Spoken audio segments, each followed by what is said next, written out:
ঠিক আছে। দেখো তোমাদের লেকচার 3 যেটা সেটা হচ্ছে স্যাম্পল অ্যান্ড স্যাম্পলিং নিয়ে হবে। আর খুবই ইজি একটা চ্যাপ্টার। মনোযোগ দিয়ে শুনো, তাহলে ক্লাসেই পড়া হয়ে যাবে। আর এমনিতেও তোমরা পড়াশোনা করো না আই থিংক। তো তোমাদের জন্য বেটার যদি তোমরা মনোযোগ দিয়ে একটু ক্লাসটা করো। তো আমরা স্টার্ট করছি আজকে টপিকগুলা। স্যাম্পল অ্যান্ড স্যাম্পলিং যেটা এখানে বেসিক্যালি একটা ফাইবার কিভাবে তুমি স্যাম্পলিং করবে, বা ফেব্রিক থেকে ফাইবার যদি স্যাম্পলিং করতে হয় অনেক সময়, বা ইয়ার্ন থেকে করতে হয়, কি কি টেকনিক অ্যাপ্লাই করে কাজগুলো করা যেতে পারে, এই চ্যাপ্টারটা এর উপরেই একটু ডিটেলস আলোচনা। তো প্রথম এই লেকচারের যে টপিকটা সেটা হচ্ছে স্যাম্পল। আমাকে তো শুনতে পাচ্ছ না? Yes, জি ma'am. ম্যাম। আচ্ছা, দেখো স্যাম্পল বলতে বেসিক্যালি যদি আমরা বুঝি, যদি এই ল্যাঙ্গুয়েজেই না যায়, তাহলে হচ্ছে তুমি যখন কোনো একটা বাল্ক পপুলেশনকে রিপ্রেজেন্ট করতে চাও, যেমন ধরো কোনো একটা এরিয়া, যে কোনো একটা এরিয়া হতে পারে সে রাজশাহী। পুরা রাজশাহীতে আমি একটা স্ট্যাটিস্টিক্যাল ডাটা কালেক্ট করেছি। ওখান থেকে আমি দেখতে চাচ্ছি যে পুরা রাজশাহীতে যতগুলো জনসংখ্যা আছে, বা টোটাল পপুলেশনের মধ্যে বেসিক্যালি কতজন অ্যাডাল্ট, সে মেল হতে পারে অথবা ফিমেল হতে পারে, কতজন অ্যাডাল্ট হলো কোন একটা কাজে 100% পারদর্শী, যে কোনো জিনিসে কিছু একটা ধরে নাও, দৌড় প্রতিযোগিতা হচ্ছে বা সুইমিং কম্পিটিশন হচ্ছে, এটসেট্রা, যে কোনো কিছু হতে পারে। তো তখন যখন তুমি ওই পুরা রাজশাহী শহরের পপুলেশনের মধ্যে, রাজশাহীতে সে মানুষ আছে 5 লাখ বা 10 লাখ, এই 10 লাখ মানুষের মধ্য থেকে তোমাকে জাস্ট হচ্ছে ধরো 10 জন বা 20 জনকে কালেক্ট করতে হচ্ছে। সেটা তুমি কয়েকটা ওয়েতে করতে পারো, র্যান্ডম ওয়েতে করতে পারো, বায়াসড ওয়েতে করতে পারো। র্যান্ডম স্যাম্পলিং মেথড কি বা বায়াস স্যাম্পলিং মেথড কি, এটা আমরা সামনে দেখবো। তো যখন তুমি হিউজ পপুলেশন থেকে মাত্র 10 জনকে পিক করছো, 10 লাখ থেকে যদি আমি মাত্র 10 জনকে পিক করি, ওই হিউজ পপুলেশনের তুলনায় ওই স্যাম্পলের যে পজিশনটা বা যে স্যাম্পলের যে অ্যামাউন্টটা সেটা খুবই স্মল। তাহলে আমরা ডেফিনেশনটা এমন বলতে পারি যে small fraction which represents a bulk population is known as sample।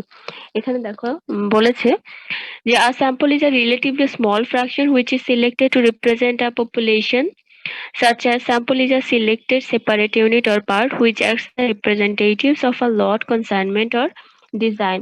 এখানে পপুলেশন বলতে শুধুমাত্র যে মানুষ জাতিকে বোঝানো হয়েছে এমন না, এটা যে কোনো কিছু হতে পারে। যদি তুমি ফাইবার টেস্টের জন্য ইউজ করে থাকো, তাহলে ফাইবারের ওই পুরো বাল্কটাকে তুমি পপুলেশন বলতে পারো। বা তুমি যদি ফেব্রিক নিয়ে কাজ করে থাকো, তাহলে টোটাল বাল্ক প্রোডাকশনটাকে তুমি পপুলেশন বলতে পারো। তো এখানে বেসিক্যালি পপুলেশন বলতে ওই যার স্যাম্পল তুমি বের করছো, যেটা হচ্ছে তুমি স্মল ফ্র্যাকশনের মাধ্যমে রিপ্রেজেন্ট করতে চাচ্ছ, ওই টোটাল বাল্কটাকেই পপুলেশন হিসেবে রিপ্রেজেন্ট করা হয়েছে। তো একটা এক্সাম্পল এখানে দেওয়া হয়েছে এটা বোঝানোর জন্য যে একটা বাল্ক প্রোডাকশনের তুলনায় একটা যে আমরা যে রিপ্রেজেন্ট করছি একটা স্যাম্পলকে, ওই স্যাম্পলটা কত ছোট হয়। বলা হয়েছে তোমার কোনো একটা বেলের ওয়েট যদি 500 পাউন্ড হয়, ওই 500 পাউন্ড থেকে সে যে একটা 500 পাউন্ডের বেল তোমার কাছে এসেছে, কটন বেল, ওই কটন বেল থেকে যে স্যাম্পল ফাইবারটা তুমি নিচ্ছ তার ওজন হয় সে মাত্র 20 মিলিগ্রাম। তাহলে আমি যদি 500 পাউন্ডকে মিলিগ্রামে ইউনিটে রিপ্রেজেন্ট করতে চাই, দেখা যায় যেটা হিউজ অ্যামাউন্ট ক্রিয়েট হয়। তো আমি যদি ওই দুটা রেশিও করি, যে স্যাম্পল ওয়েট ভাগ বেল ওয়েট, তাহলে দেখা যায় যে 111 মিলিয়ন এর পরিমাণের তুলনায়ও ছোট হয় ওই স্মল ফ্র্যাকশনটা। এই এক্সাম্পলটা দেওয়ার একমাত্র রিজন হলো জাস্ট একটা আইডিয়া নেওয়া যে একটা টোটাল পপুলেশন বা বাল্কের কম্পারিজনে তার যে স্যাম্পলটা যেটাকে সিলেক্ট করা হচ্ছে, যে ওই হোল বাল্কটাকে রিপ্রেজেন্ট করছে, তার পরিমাণ কত বেশি ছোট হয়। তাহলে আমি আরেকবার ডেফিনেশনটা বলে দিচ্ছি।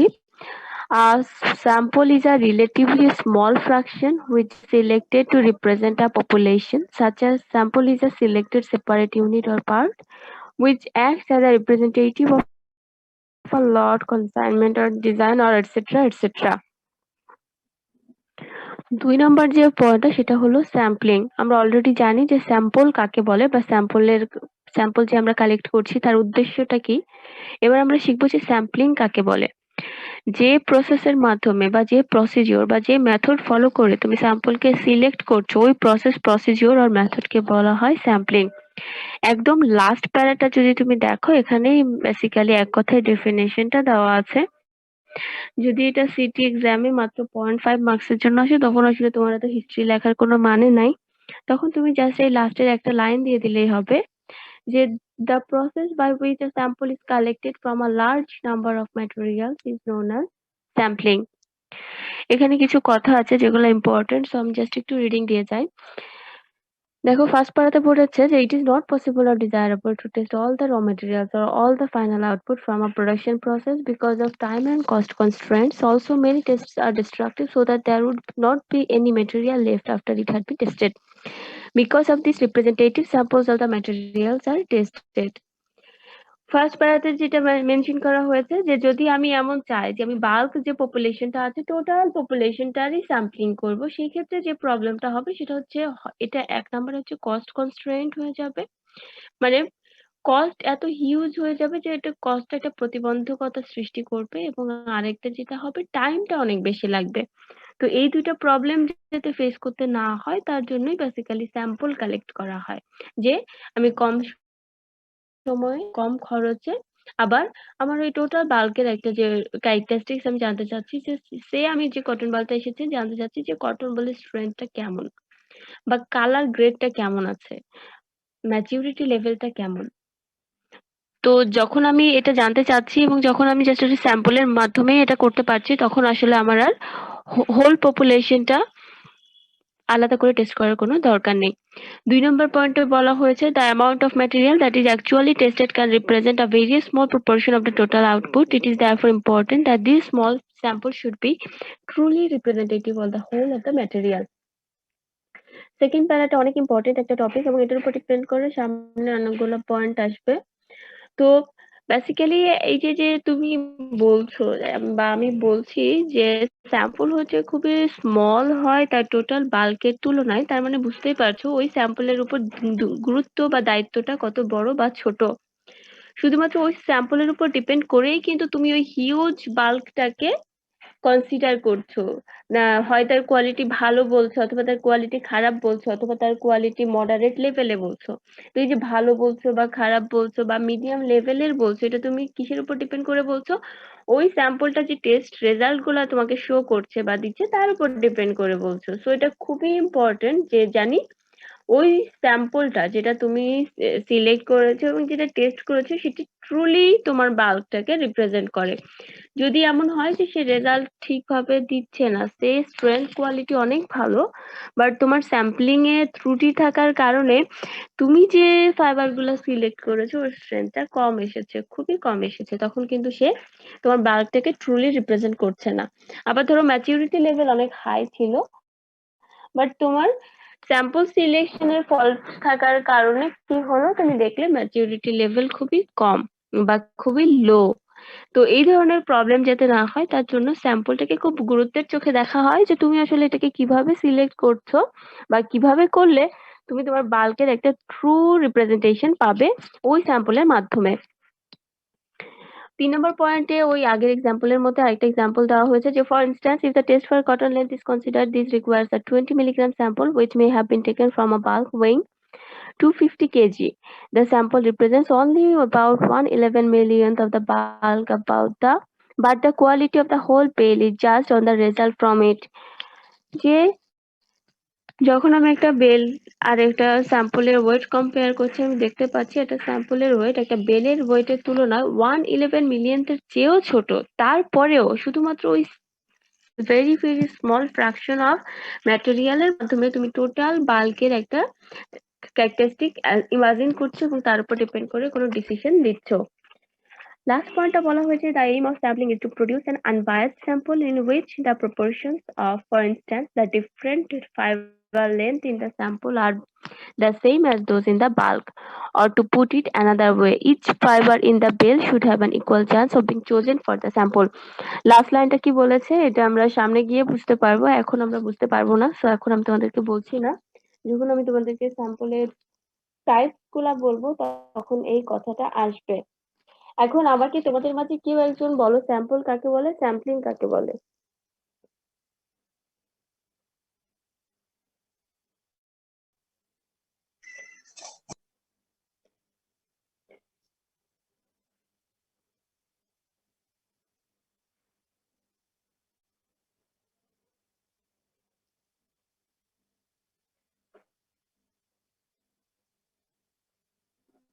বলো।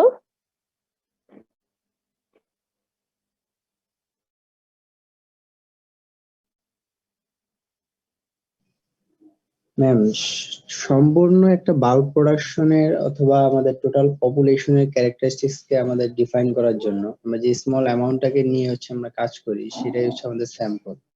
আর যে প্রসেস বা মেথডের মাধ্যমে আমরা এই স্যাম্পল গুলোকে সিলেক্ট জি, করি, সেটা হচ্ছে স্যাম্পলিং। আচ্ছা ঠিক আছে। কেউ কি আছো যে এই দুটা ডেফিনেশন বুঝতে পারোনি?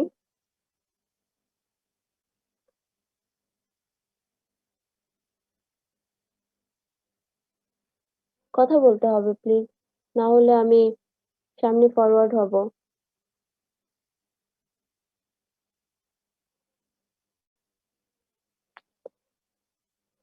তারেক, রেইজ হ্যান্ড করেছো কেন?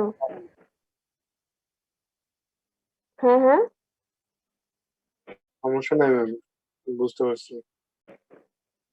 আচ্ছা ঠিক আছে, আমি ধরে নিলাম যে তুমি আচ্ছা বুঝতে পেরেছো। দেখো, আমাদের 3 নাম্বার যে টপিকটা বলা হয়েছে সেটা হচ্ছে স্যাম্পলিং এর ম্যাম, সাউন্ডটা অবজেক্টিভস গুলা ক্লিয়ার কি কি। আসতেছে? এই কথাগুলো অলরেডি একটু একটু চলে হ্যালো, হ্যাঁ, এখন ঠিক আছে ম্যাম, এখন ঠিক আছে। এখন ঠিক আছে? জি, এখন ঠিক আছে ম্যাম। ম্যাম একজন আচ্ছা, মেসেজ বুঝতে পারেনি। 3 নাম্বার যে কে বুঝতে পারেনি, বলো কি বুঝতে পারোনি?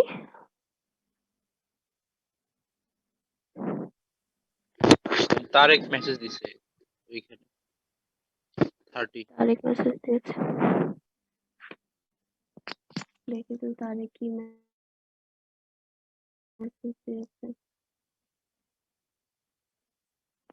বুঝতে পারি নাই। আচ্ছা তারেক, আমি কি আরেকবার বলবো? মানে তুমি কি বুঝতে পারোনি?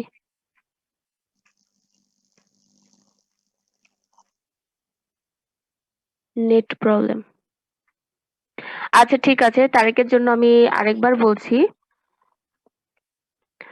সেটা হলো, আমি 2টা ডেফিনেশন এখন পর্যন্ত পড়িয়েছি। যদি আমি এক কথায়, তারেক তুমি কি এখনো আমাকে শুনতে পাচ্ছ? তুমি আমাকে শুনতে না পারলে তো এখনো আবার বুঝতে পারবে না।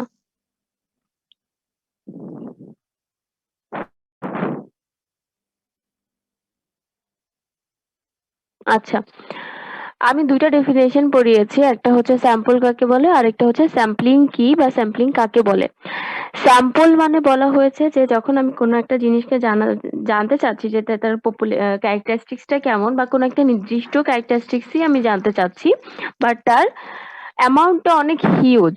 এখন আমি যদি ওই হিউজ অ্যামাউন্টকে টেস্ট করাতে যাই, তাহলে আমার অনেক বেশি টাইমও লাগবে, আবার কস্টও অনেক বেড়ে যাবে। তো আমি এই ধরনের প্রবলেম ফেস না করার জন্য কি করলাম, ওই যে হিউজ অ্যামাউন্ট অফ পপুলেশন বা হিউজ অ্যামাউন্ট অফ ম্যাটেরিয়াল যাই বলো না কেন, তো ওই হিউজ অ্যামাউন্ট থেকে আমি একটা স্মল ফ্র্যাকশন সিলেক্ট করলাম একটা অ্যাপ্রোপ্রিয়েট ওয়েতে, যার মাধ্যমে আমি কি করলাম, ওই যে স্মল ফ্র্যাকশনটা সে ওই টোটাল পপুলেশনটাকে রিপ্রেজেন্ট করে। সে একটা এক্সাম্পল দেওয়া হয়েছে যে যদি তোমার এমন হয় যে 500 পাউন্ডের একটা বেল থেকে তোমার স্যাম্পলের অ্যামাউন্ট হলো মাত্র 20 মিলিগ্রাম, তাহলে তুমি বুঝতেই পারছো যে ওই টোটাল বাল্কের তুলনায় স্যাম্পলের অ্যামাউন্টটা কত ছোট।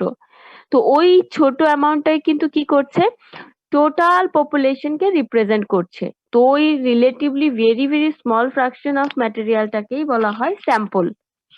আর যে প্রসেস বা প্রসিডিওর বা মেথডের মাধ্যমে তুমি কোনো একটা স্যাম্পলকে সিলেক্ট করছো, তুমি যে বাল্ক পপুলেশনকে থেকে স্যাম্পলটাকে সিলেক্ট করছো, স্যাম্পলটা আসলে কিভাবে সিলেক্ট করলে সেটা অ্যাপ্রোপ্রিয়েট ওয়েতে সিলেকশনটা হবে এবং সেই স্মল ফ্র্যাকশন ওই টোটাল বাল্কটা রিপ্রেজেন্ট করবে, এটাও কিন্তু ইম্পর্টেন্ট।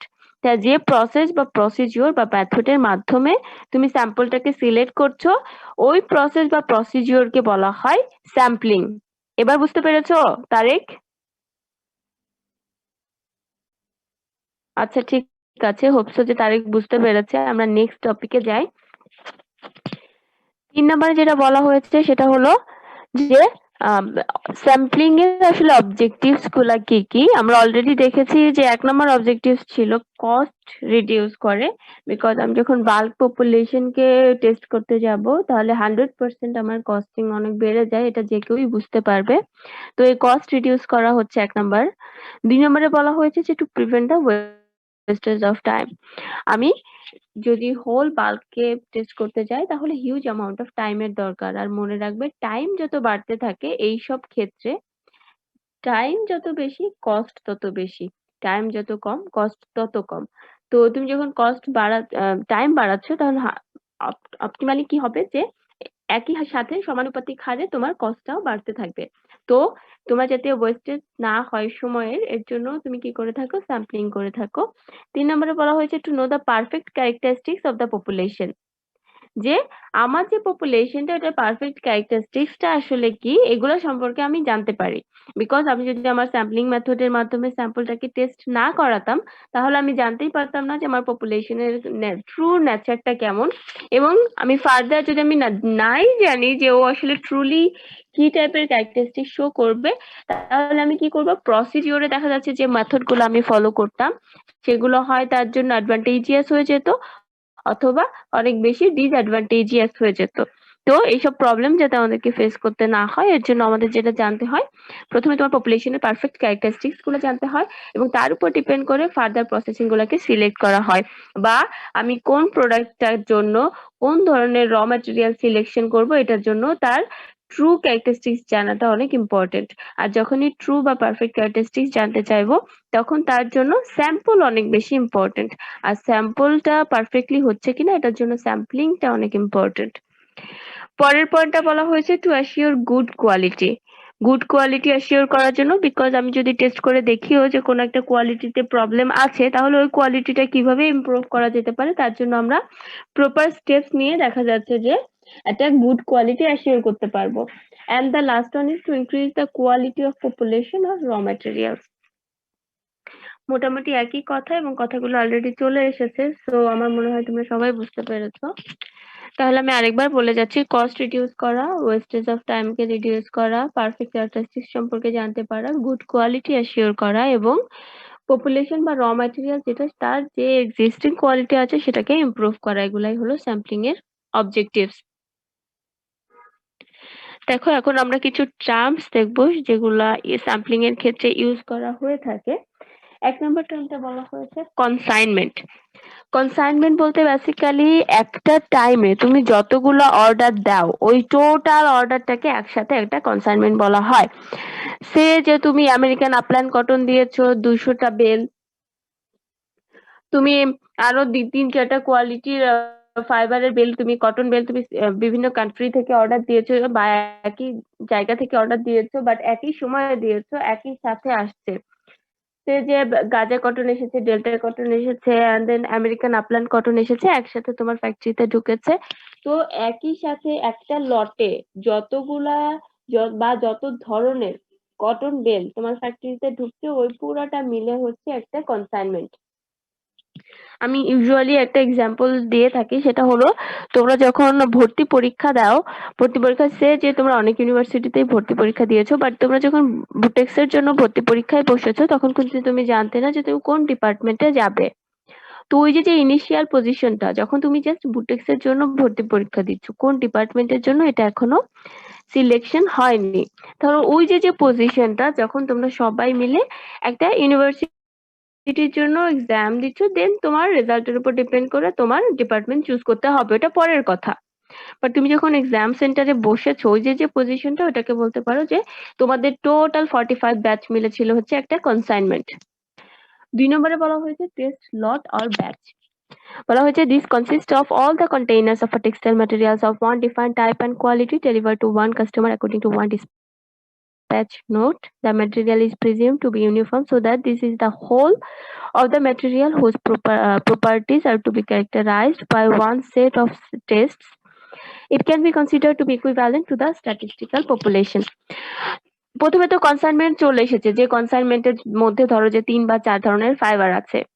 2 নম্বরে এখন আমাকে কি করতে হবে, কোয়ালিটি অনুযায়ী বা রিজিয়ন অনুযায়ী ফাইবার গুলাকে বা কটন বেল গুলাকে আমি আস্তে আস্তে করে আলাদা করলাম। যেমন তোমাদের যখন ভর্তি পরীক্ষার রেজাল্ট হয়ে গিয়েছে, তখন তোমাদের ভর্তি পরীক্ষার যে স্কোরটা এসেছে সেটা, এবং তুমি আসলে কোন ডিপার্টমেন্টে যেতে চাও, দুইটা মিলে তোমরা কোন একটা স্পেসিফিক ডিপার্টমেন্ট চুজ করেছো। কেউ ইয়ার্নে গিয়েছে, কেউ ফেব্রিকে গিয়েছে, কেউ ওয়েটে গিয়েছে, কেউ অ্যাপারেলে গিয়েছে, কেউ আইপি তে গিয়েছে। তো এই যে একটা প্রথমে ছিল 45 ব্যাচ, 45 ব্যাচ থেকে এখন কি হলো, আস্তে আস্তে ডিপার্টমেন্ট ওয়াইজ ভাগ হলো। তাহলে এখানে যেটা হয়, এক্ষেত্রেও সেম যে তুমি যখন তোমাদের কারো একজনের মনে হয় আনমিউট হয়ে গেছে, আচ্ছা আমি অফ করে দিচ্ছি।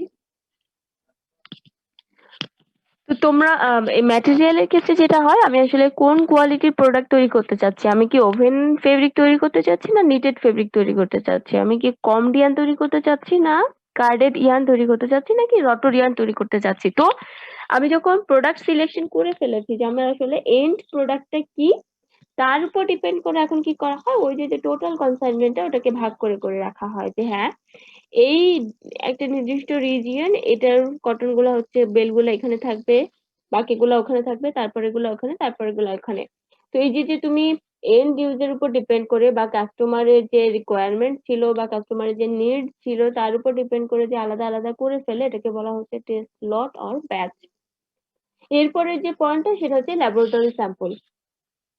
আমরা দেখেছি, আমরা অলরেডি জানি যে স্যাম্পল তার বাল্ক পপুলেশনের তুলনায় খুবই স্মল ফ্র্যাকশন হয়।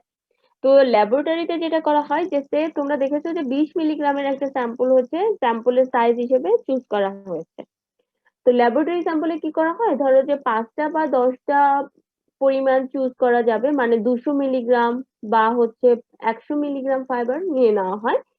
অনেক সময় দেখা যায় যে তুমি যে স্যাম্পল সিলেক্ট করেছো কোনো একটা ফল্ট থাকার কারণে তোমার যে বেলের রিকোয়ারমেন্ট যেটা যে অনুযায়ী তুমি বাইরে থেকে সেটাকে কিনে এনেছো, সেই রিকোয়ারমেন্টের সাথে তোমার টেস্ট রেজাল্টটা মিলছে না।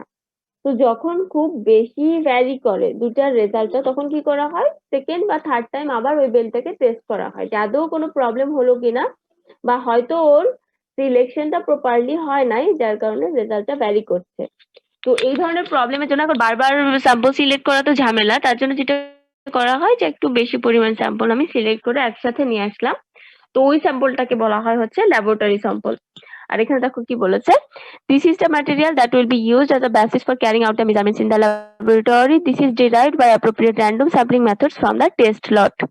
আমরা পরে দেখবো যে র্যান্ডম স্যাম্পলিং মেথডটা কি, আপাতত দেখো যে অ্যাপ্রোপ্রিয়েটলি র্যান্ডম স্যাম্পলিং এর মেথডের মাধ্যমে টেস্ট লটটাকে সিলেক্ট করতে বলা হয়েছে। এবার হচ্ছে টেস্ট স্পেসিমেন।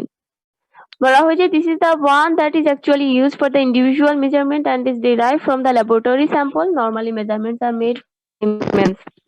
ম্যাম এটা হচ্ছে ওই, হ্যাঁ হ্যাঁ, শুরুতে তো স্লাইডটা দেখা এটা যাচ্ছে হচ্ছে,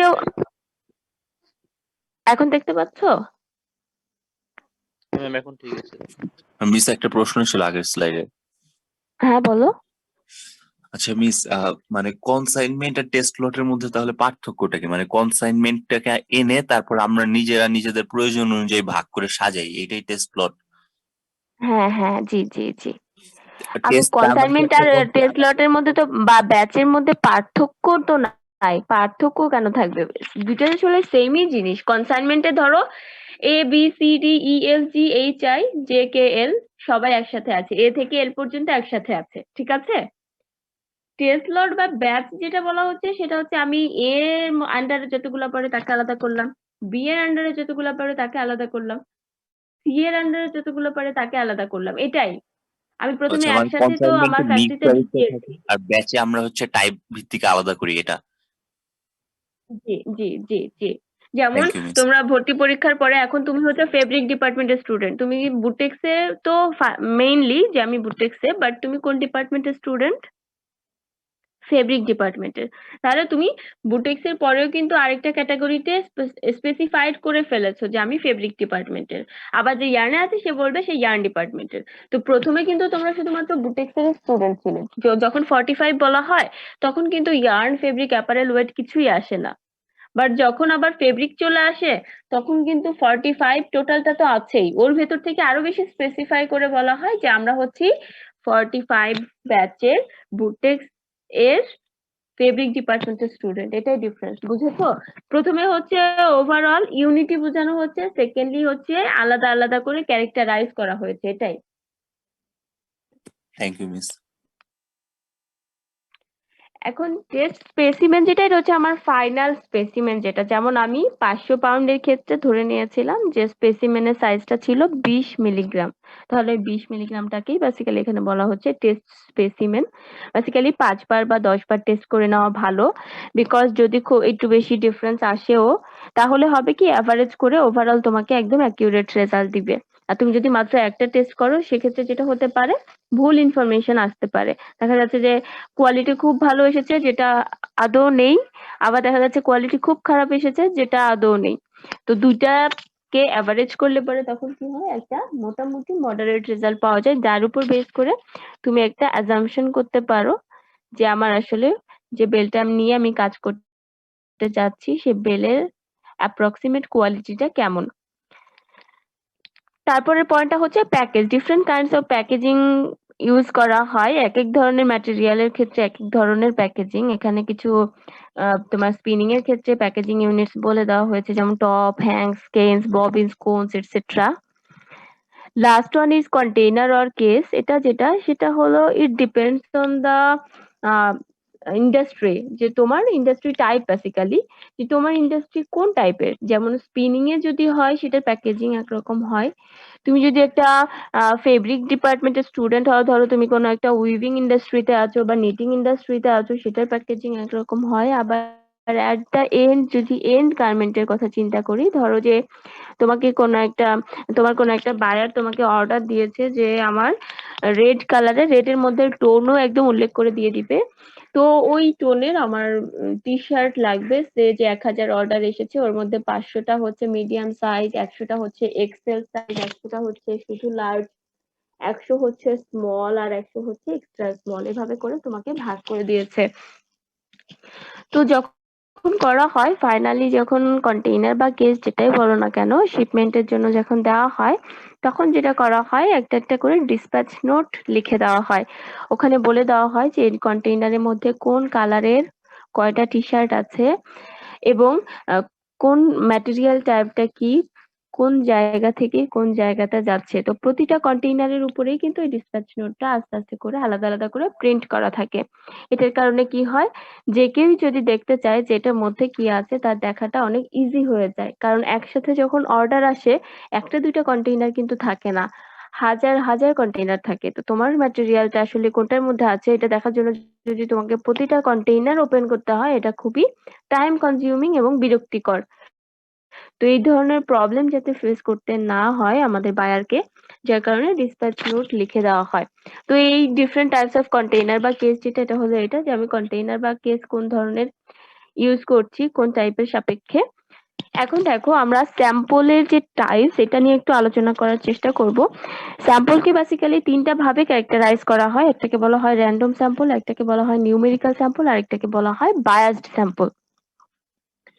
আচ্ছা, নাম শুনে কি মনে হচ্ছে র্যান্ডম স্যাম্পলটা আসলে কি টাইপ হতে পারে?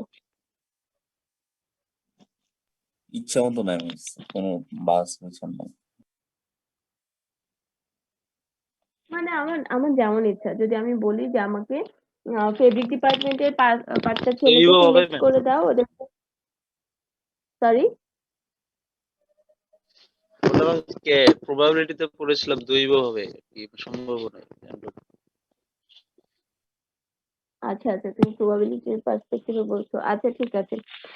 র্যান্ডমলি যেটা বলা হচ্ছে যে পুরোপুরি র্যান্ডম, কোনো একটা স্পেসিফাইড ফ্যাক্টর দ্বারা তুমি ইনফ্লুয়েন্সড না হয়ে যদি কোনো স্যাম্পলকে সিলেক্ট করো। যেমন যদি বলা হয় যে ফেব্রিক ডিপার্টমেন্টও বলেনি, বলেছে যে পুরা বুটিক্স যে ইউনিভার্সিটিটা, ওই ইউনিভার্সিটি টোটাল ইউনিভার্সিটি থেকে, সেখানে ফার্স্ট ইয়ার থাকতে পারে বা সেকেন্ড ইয়ার থাকতে পারে, থার্ড ইয়ার থাকতে পারে, ফাইনাল ইয়ার থাকতে পারে, ডাজেন্ট ম্যাটার, যে কোনো ডিপার্টমেন্টে থাকতে পারে, সেটাও ম্যাটার করে না।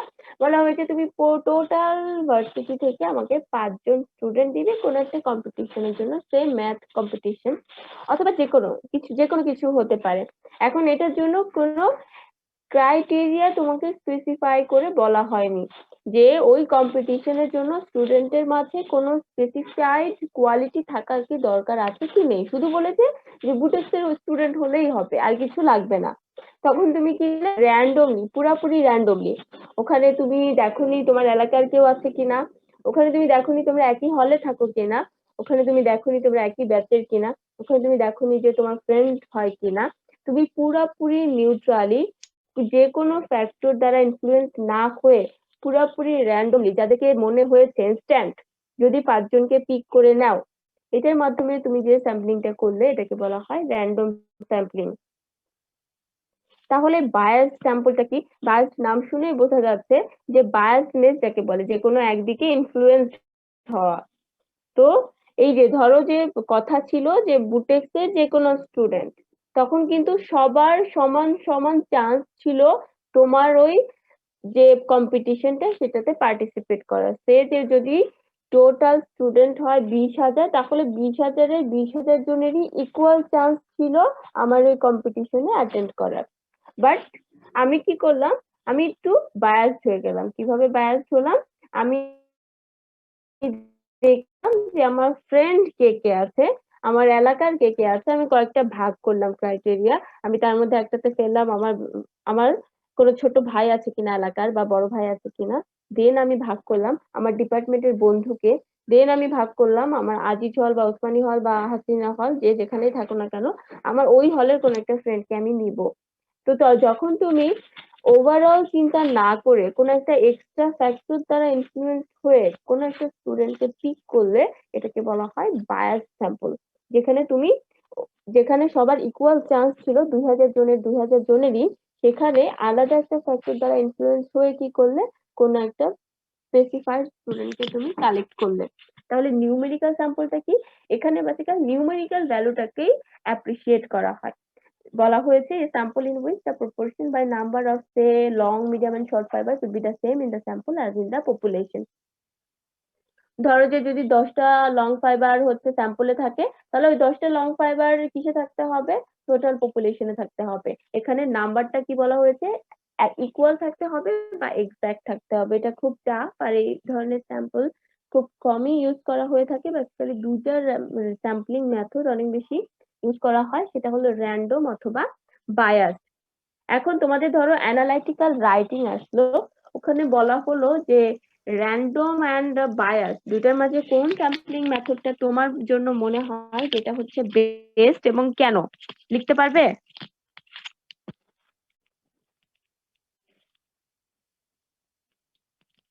কথা বলো।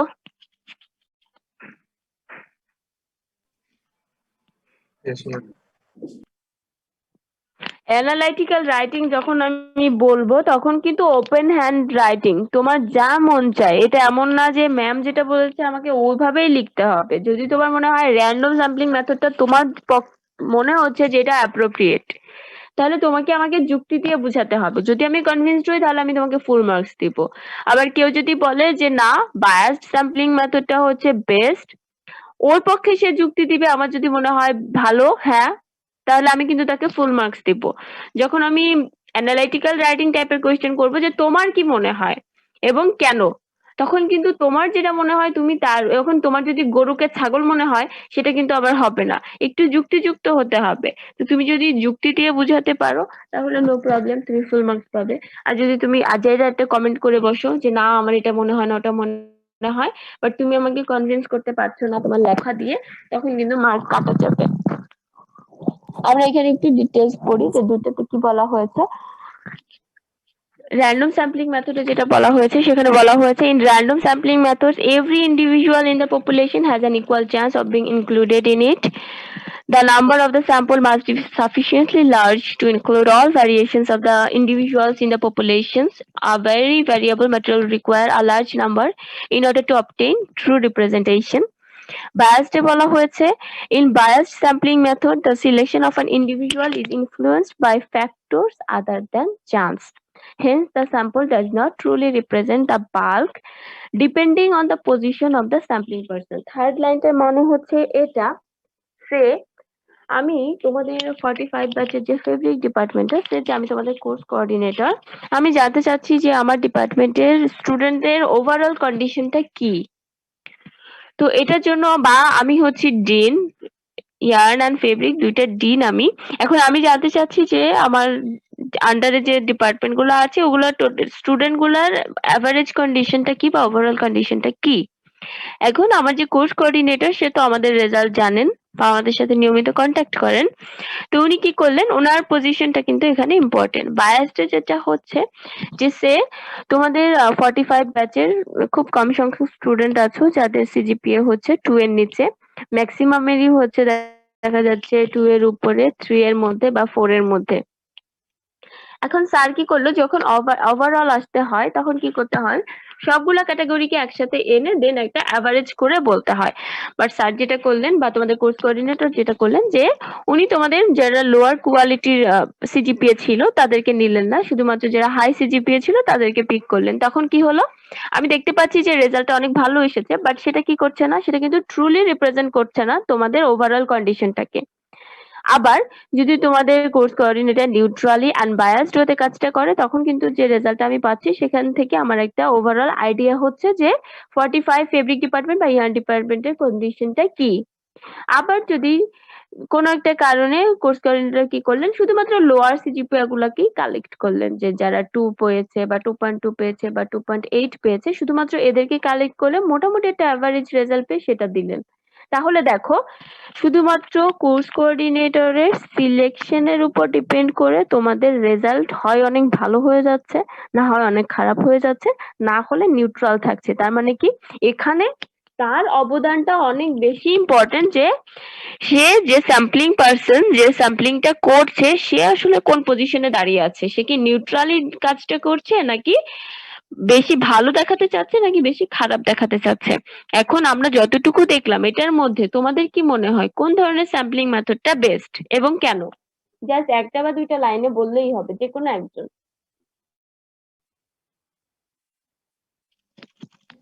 র্যান্ডমটা। কেন?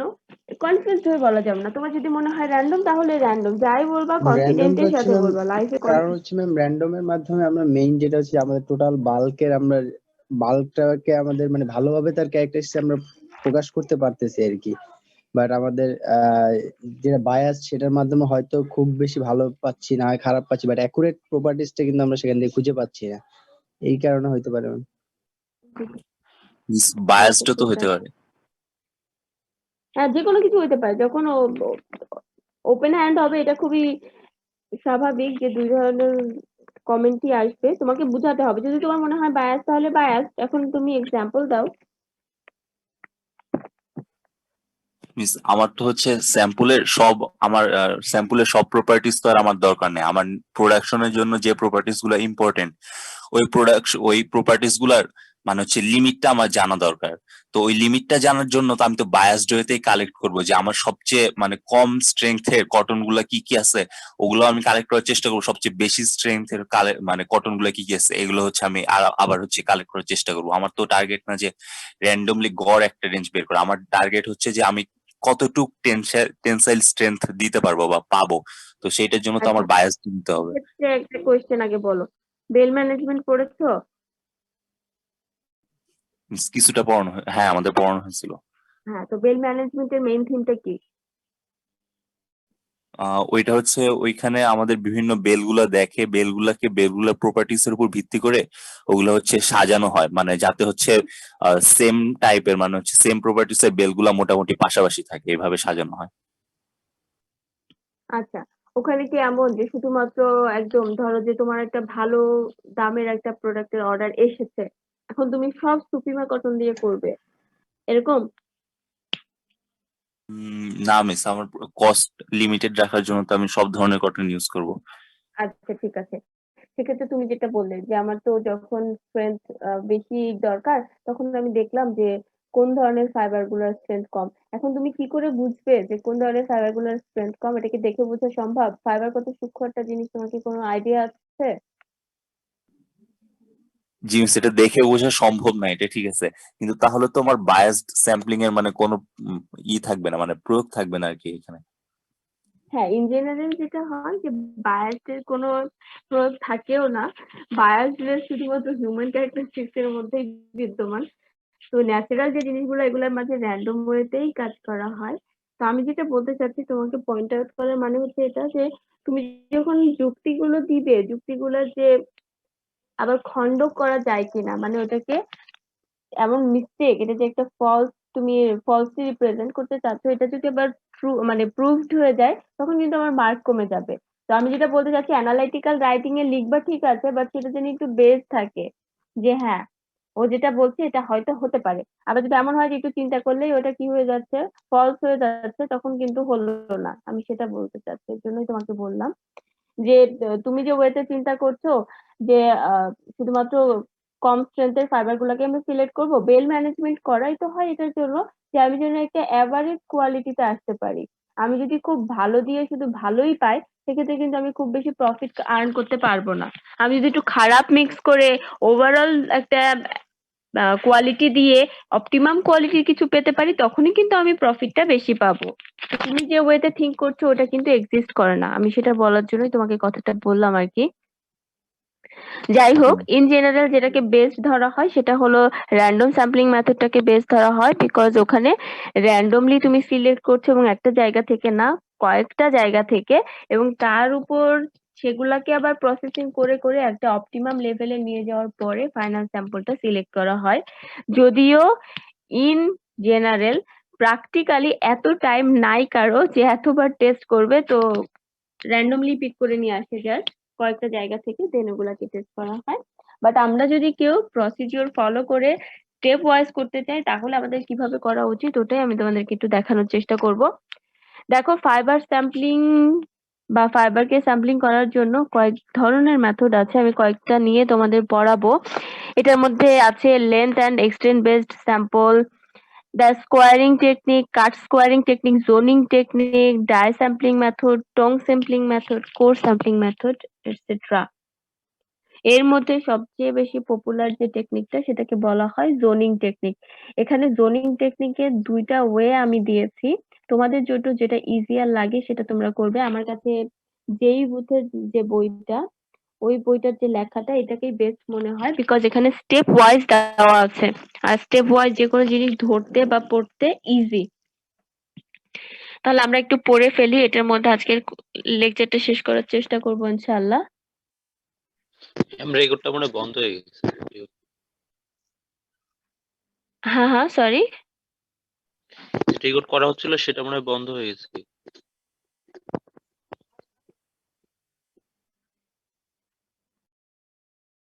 ও আচ্ছা, রেকর্ড, আচ্ছা আচ্ছা, হ্যাঁ হ্যাঁ, ভালো বলেছো, ভুলে গিয়েছি।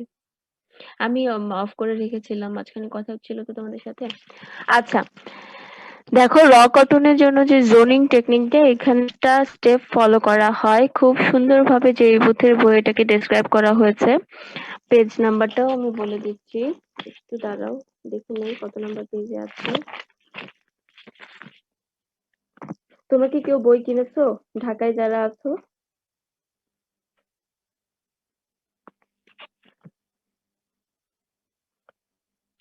কথা বলতে হবে, তোমাদের কথা বলার এত অনীহা কেন বলো তো? হ্যালো?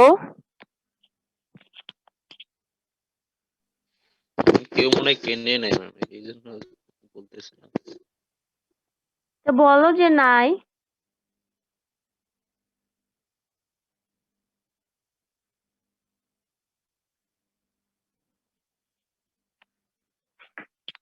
আচ্ছা ঠিক আছে, আমি ধরে নিলাম যে নেই। যখন বইটা কিনবে, নতুন বইয়ের পেজ নাম্বার হয়তো চেঞ্জ হতে পারে, বাট আমার কাছে যে বইটা আছে এটার 89 আর 90 নাম্বার পেজ মিলে জোনিং টেকনিকটা আছে। আচ্ছা, আমি একটু পড়ানোর চেষ্টা করি। দেখো, খুবই ইজি একটা প্রসিডিওর। এক নম্বরে যেটা বলা হয়েছে from the bulk a sample of about 2 ounces is prepared by selecting about 80 large tufts chosen so far as is possible over the bulk. এই যে যে বাল্ক, এক নাম্বার যে পজিশনটা দেখতে পাচ্ছ, এটাকে বলা হচ্ছে টোটাল বাল্কটা। এখান থেকে বিভিন্ন পজিশন থেকে 80টা টাফট চুজ করা হয়। টাফট মানে হচ্ছে ফাইবারের গুচ্ছ। তো এই বাল্ক থেকে আমি ধরে নিলাম যে আমি একটা স্যাম্পল চুজ করেছি, এই স্যাম্পলের পরিমাণ হচ্ছে 2 আউন্স।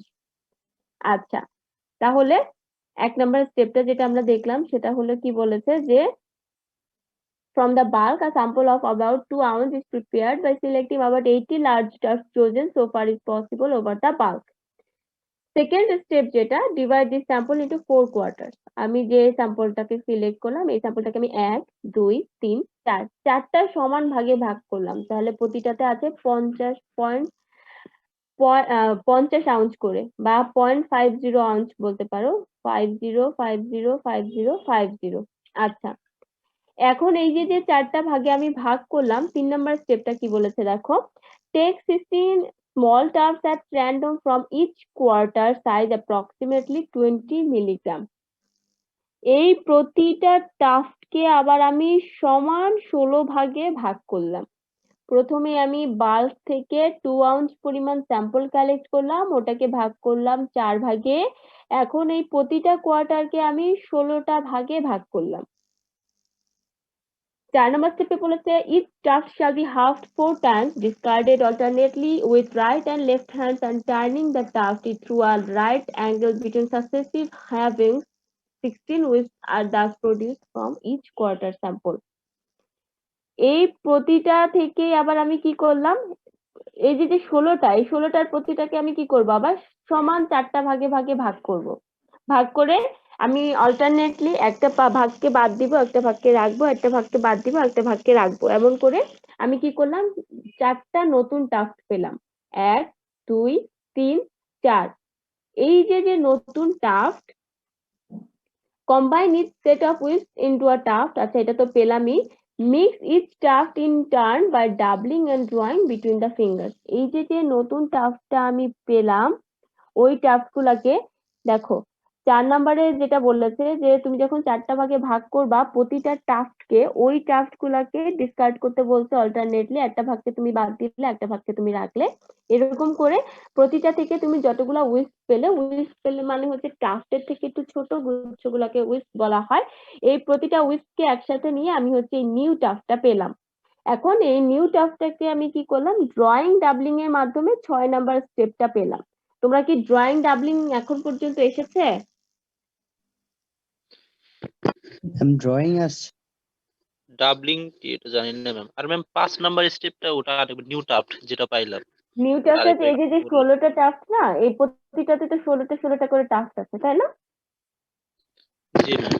আচ্ছা, ধরে নাও যে এই 16টা টাফটের মধ্যে যে 16টা ভাগ আছে, প্রতিটাকে তুমি আবার কি করলে, 2টা ভাগে ভাগ করলে বা 4টা ভাগে ভাগ করলে। হ্যাঁ, করার পরে ধরো রাইট হ্যান্ড বা লেফট হ্যান্ড যে কোনো একটাকে বাদ দিলে, যে কোনো একটাকে রাখলে, যে কোনো একটাকে বাদ দিলে, যে কোনো একটাকে রাখলে, এবং এটা কোনো ফ্যাক্টর দ্বারা ইনফ্লুয়েন্স হয়ে না, র্যান্ডমলি। একবার আমি আমার লেফট সাইডটাকে বাদ দিলাম, একবার আমি আমার রাইট সাইডটাকে বাদ দিলাম। এরকম করার পরে আমি ধরে নিলাম যে 16টাকে আমি 32টা ভাগে ভাগ করেছিলাম।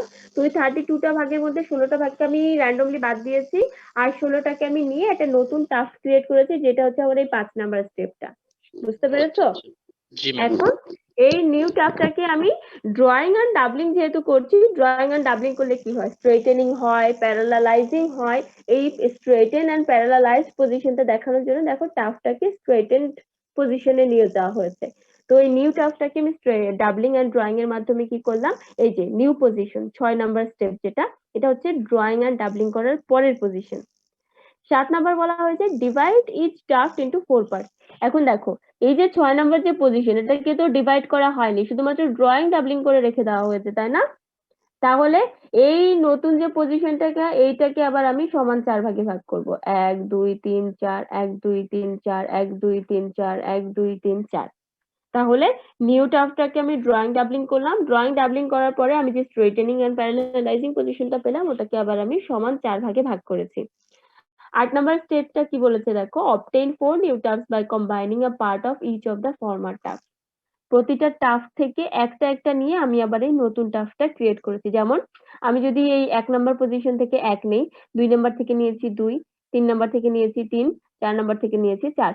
এটা কিন্তু কোনো ফ্যাক্টর দ্বারা বায়াসড হয়ে না, পুরোপুরি র্যান্ডমলি। এটা আমার ইচ্ছা, তুমি চাইলে অন্যভাবেও করতে পারো। এটা জাস্ট একটা সিকোয়েন্স মেনটেন করার জন্য করা হয়েছে। তাহলে এরকম করে করে র্যান্ডমলি সিলেক্ট করে করে আমি নতুন একটা টাস্ক পেলাম, যেটা হচ্ছে আমি 8 নাম্বার স্টেপে পেলাম। এই যে নতুন টাস্কটা পেলাম, এটাকে আবার আমি কি করব, ড্রয়িং ডাবলিং করব, যেটাকে আমি বলছি 9 নাম্বার স্টেপ। এই যে ড্রয়িং ডাবলিং করলাম, এই প্রতিটা স্টেপকে আবার আমি 4টা ভাগে ভাগ করে ওর মধ্যে একটা স্টেপ নিয়ে ফাইনালি যে স্যাম্পলটা পেলাম, এটার ওজন হচ্ছে 20 মিলিগ্রাম। এবং এটাই হলো সেই ফাইনাল স্যাম্পল যেটা তোমার পুরা বাল্ককে ট্রুলি রিপ্রেজেন্ট করবে। তাহলে প্রথমে বাল্ক থেকে আমি 80টা ডিফারেন্ট পজিশন থেকে 80টা স্টাফ সিলেক্ট করলাম, সব মিলে আমি একটা স্যাম্পল সিলেক্ট করলাম যেটার পরিমাণ হচ্ছে 2 আউন্স। দেন আমি ওই স্যাম্পলটাকে 4টা ভাগে ভাগ করলাম। দেন ওই প্রতিটা টাস্ককে আমি সমান 16টা ভাগে ভাগ করলাম। ওই 16টা ভাগের প্রতিটা ভাগ থেকে আমি আবার কি করলাম, কিছু পোর্শন বাদ দিয়ে কিছু পোর্শন রেখে র্যান্ডমলি একটা নতুন টাস্ক পেলাম। এই নিউ টাস্কটাকে আমি এখন কি করলাম, ড্রয়িং ডাবলিং করার পরে এই প্রতিটা টাস্ককে আমি আমার সমান 4 ভাগে ভাগ করলাম। সমান 4 ভাগে ভাগ করার পরে প্রতিটা ভাগ থেকে র্যান্ডমলি আমি কিছু পরিমাণ ফাইবার নিয়ে আবার নতুন টাস্ক ক্রিয়েট করলাম। এই নতুন টাস্ককে আবার আমি কি করলাম, ড্রয়িং ডাবলিং করলাম। ড্রয়িং ডাবলিং করার পরে ফাইনালি আমি এই টাস্ক গুলোকে আবার সমান 4 ভাগে ভাগ করার পরে যে কোনো একটা ভাগকে র্যান্ডমলি পিক করে ফাইনালি যে স্যাম্পলটা পেলাম, এটাই হলো আমার ওই বাল্কের জন্য। আমি যদি চাই যে 100% অ্যাকিউরেট ওয়েতে আমি স্যাম্পল চুজ করতে চাই তাহলে এটা এভাবে করতে হবে। কিন্তু এটাতে দেখতেই পাচ্ছি একটু ঝামেলা আছে, যার কারণে এত বেশি মেনটেন করা হয় না, বাট ট্রাই করা হয় যেন আমাদের কোয়ালিটিটা ভালো থাকে এবং প্যারাও কম লাগে। তাহলে এটা হচ্ছে তোমাদের আজকের ক্লাসের লাস্ট টপিক ছিল। আমরা ইনশাআল্লাহ নেক্সট ক্লাসে ফাইনাল ম্যাম একটু স্যাম্পল। জি ওই এখানে 9 নাম্বার স্টেপটা জি ওইটা কি আবার সবগুলো কি 4 ভাগে ভাগ করা জি হয় জি ওগুলাকে জি আবার? জি জি জি ও আচ্ছা আচ্ছা। আর মিস ডাবলিং কি মানে দুইটা লেয়ার কি ডাবল করে মানে একটা লেয়ার আরেকটা লেয়ারের উপরে দেয় ডাবলিং এটাই মানে doubling? ধরো যে ধরো দুটা স্লাইভার তুমি চিন্তা করো, স্লাইভার কি জানো, স্লাইভার কোনটা চিনো?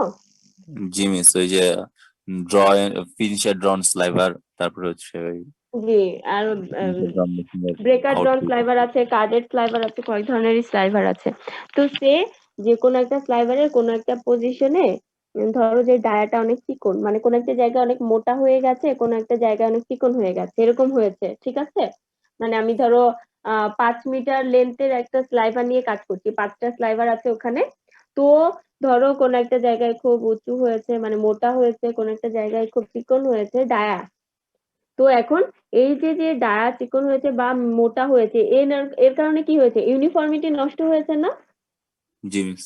আচ্ছা, এই ইউনিফর্মিটি যাতে নষ্ট না হয়, ইউনিফর্মিটিকে রিকভার করার জন্য বা ইরেগুলারিটিকে রিকভার করার জন্য যেটা হয় যে কয়েকটা স্লাইভারকে তুমি একসাথে যদি আনো তাহলে কি হয়, যেসব জায়গায় চিকন আছে ওখানে ধরো তুমি মোটা ডায়ার একটা স্লাইভার দিলে, যেসব জায়গায় মোটা ছিল ওখানে তুমি একটু তুলনামূলকভাবে চিকন ডায়া দিলে, এরকম করে যদি 5টা ওভারঅল তুমি একসাথে ডাবলিং করো তখন কি হবে, ইরেগুলারিটিটা কিছুটা রিমুভ হয়ে যাবে না?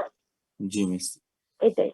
আর এটা আরো সুন্দর করে যখন তোমাদের ইয়ার্নের একটা টপিকই থাকবে ডাবলিং এর উপরে তখন বোঝানো হবে, ঠিক আছে? ফাইবার বাট এটা ডাবলিং মতন এটা তাই না ম্যাম? ওই যে ইয়ার্নের ডাবলিং যেটা পড়ে আর কি, টুইস্টিং ডাবলিং ওইটার মতো। টুইস্টিং এর সাথে তো ডাবলিং না, তোমাদের আগেই ডাবলিংটা পড়াবে, ড্রয়িং আচ্ছা ডাবলিং। স্যারকে জিজ্ঞেস করলে স্যার তোমাদেরকে বলে দিবে, ঠিক আছে? জাস্ট এখন একটা ওভারঅল আইডিয়া দেওয়ার জন্য আমি তোমাদেরকে বললাম আর কি। থ্যাংক ইউ এটাই মিস। তোমাদের লাস্ট টপিক ছিল। আমরা নেক্সট ক্লাসে ইনশাআল্লাহ এখান থেকে পড়াবো। আমি ট্রাই করব সেকেন্ড ক্লাসে এই আহ, তোমাদের লেকচারটা শেষ করে দেওয়ার জন্য। আচ্ছা, তোমাদের কি কোনো ডিসিশন হয়েছে কবে থেকে ক্লাস শুরু হতে পারে ম্যানুয়ালি বা কিছু? না ম্যাম, হয়নি না এখন। ম্যাম ওর কিছু ডিসিশন তো হয়নি। হুম।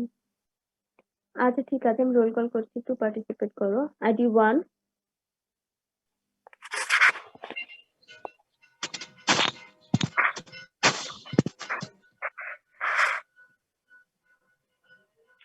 নেই। Yes 2। Ma'am. Yes, ma'am. Ma'am ID 1। আচ্ছা 3। Yes, ma'am. 4। আচ্ছা মিস, আমার একটা কোশ্চেন ছিল ম্যাম। আচ্ছা একটু পরে, হ্যাঁ একটু থাকো আচ্ছা। পরে। 4। Yes, ma'am. 5। Yes, ma'am. 6। Yes, ma'am. 7। Yes, ma'am. 8। Yes, ma'am. 10। Yes, ma'am. 11। Yes, ma'am. 12। 14। Yes, ma'am. Yes, ma'am. Yes, ma'am. 12. 15। Yes, ma'am. 16, Yes, ma'am. 17, 18, Yes, ma'am. 19, Yes, ma'am. 20, 21, Yes, ma'am. 22, 24, 25, Present, ma'am. 26, Yes, ma'am. 27, 28, 29, Yes, ma'am. 30, Yes, ma'am. 31, Yes, ma'am. 32, Yes, ma'am. 33, 34, 35, Yes.